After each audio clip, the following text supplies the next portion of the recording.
यार एसएससी की तैयारी करते करते मैं गोवा तक आ गया। गोवा में पोस्टिंग है इनकम टैक्स डिपार्टमेंट में। काम चल रहा है धीरे धीरे, पर अब साला वेंडर चेंज हो गया तो समझ नहीं आ रहा आगे तैयारी करे ना करे, यही कुछ और देख ले, क्या होगा पता नहीं।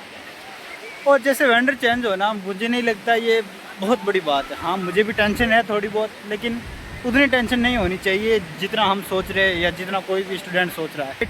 एक तरफ से ये अच्छी चीज़ है, खासकर न्यू स्टूडेंट के लिए, क्योंकि अगर वेंडर चेंज हुआ ना तो वो सबके लिए चेंज हुआ है। और जो पुराने जो पापी थे ना, जिन्होंने मास्टरी कर रखी थी एसएससी के पैटर्न में कि क्या आने वाला है, पीवाईक्यू पूछता है कि नहीं पूछता, वो कैब कैसी पूछता है, ग्रामर इजी पूछता है या टफ पूछता है, या मैथ्स में क्या पूछ रहा है, रीजनिंग में क्या पूछ रहा है, तो उन्होंने 3-4 साल के अपने अटैम्प्ट्स में मास्टरी कर ली थी उस चीज़ में।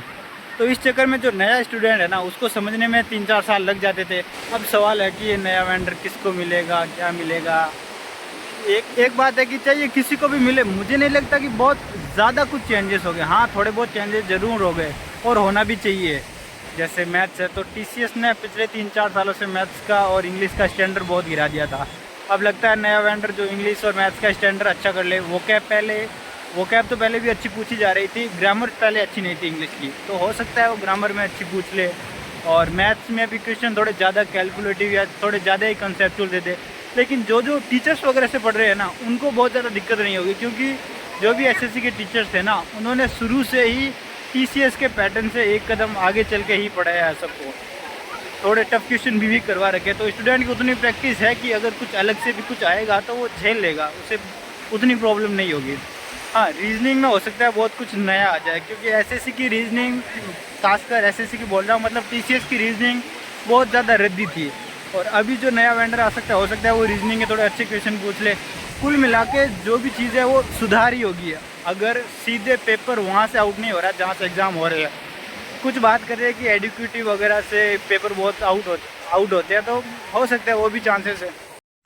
अब जब नया वेंडर आया तो मैं अपनी तैयारी में थोड़े से बदलाव करूँगा, मतलब 80% तो तैयारी वही रखूँगा जो मैं पहले कर रहा था टीसीएस के पैटर्न पर ही।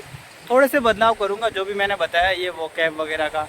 तो अगर आप भी मेरे साथ जुड़ना चाहते हो तो प्लीज़ इस चैनल को सब्सक्राइब करो।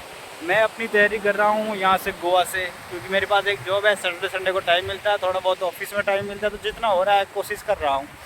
देखते हैं गोवा से अगली जर्नी कहाँ होती है, होम टाउन होती है या फिर 1 साल और यही रुकना पड़ेगा, वो तो टाइम बताएगा। So please subscribe this channel. Thank you very much.